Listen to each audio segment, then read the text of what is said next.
Cervical cancer, ये नाम सुन के आपके दिमाग में 3 क्वेश्चन ज़रूर आएंगे। पहला कि क्यों होता है सर्वाइकल कैंसर, दूसरा इसको हम कैसे प्रिवेंट कर सकते हैं, और तीसरा कि क्या सर्वाइकल कैंसर ट्रीटेबल है।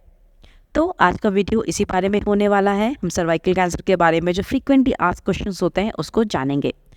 तो चलिए वीडियो को शुरू करते हैं। हमारी बॉडी में सर्विक्स एक हॉलो सिलेंडर जैसा पार्ट होता है जो हमारे वेजाइना और यूट्रस को कनेक्ट करता है, और जो सेल्स सर्विक्स को लाइन करते हैं उनमें अगर चेंजेस आने लगे, या यूँ कहें कि जो टिपिकल सेल्स होते हैं नॉर्मल सेल्स वो एटिपिकल दिखने लगे, तो उसको प्री कैंसर स्टेज बोला जाता है।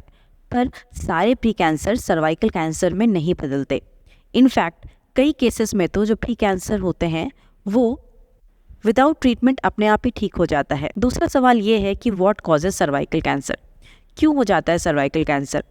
तो इसका जो मोस्ट कॉमन कॉज होता है वो एचपीवी इन्फेक्शन है। एचपीवी मतलब human papilloma virus. Human papilloma virus के अराउंड 100 स्टेन्स होते हैं, पर सारे स्टेन्स जो होते हैं वो कैंसर कॉजिंग नहीं होते। उनमें से जो HPV 16 है और HPV 18, सिर्फ यही 2 वायरस हैं जो सर्वाइकल कैंसर कॉज करने की क्षमता रखते हैं। बट ऐसा नहीं है कि अगर कैंसर कॉजिंग स्टेन से आप इन्फेक्टेड हुए तो आपको कैंसर हो ही जाएगा। बट हमारे बॉडी का जो इम्यून सिस्टम होता है वो इतना स्ट्रांग होता है कि इन वायरसेस को 1-2 साल के अंदर अपने आप ये एलिमिनेट कर देता है हमारी बॉडी से। बट अगर आपका इम्यून सिस्टम वीक है तो ये भी एक इम्पॉर्टेंट रोल प्ले करता है कैंसर कॉज करने में। तीसरा सवाल ये है कि क्या हम सर्वाइकल कैंसर को प्रिवेंट कर सकते हैं। तो वैसे तो कोई गारंटी नहीं है कि हम सर्वाइकल कैंसर को रोक सकते हैं, बट इसके रिस्क को हम कम कर सकते हैं कुछ स्टेप को फॉलो करके, जैसे ह्यूमन पैपिलोमा वायरस वैक्सीन को लगाकर। दूसरा स्टेप होता है रेगुलर सर्वाइकल कैंसर की स्क्रीनिंग करवाना, जिसमें पैप स्मीयर आता है और एचपीवी वायरस की स्क्रीनिंग आती है। तीसरा सवाल ये है कि क्या इसका ट्रीटमेंट पॉसिबल है।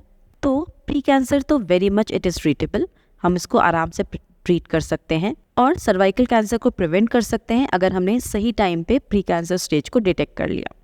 अदरवाइज ट्रीटमेंट ऑप्शंस में आता है सबसे इम्पॉर्टेंट सर्जरी, जो कि ट्यूमर और एबनॉर्मल ग्रोथ जो होता है उसे हम निकाल देते हैं, एंड इसके साथ साथ रेडियोथेरेपी और केमोथेरेपी चलाई जाती है।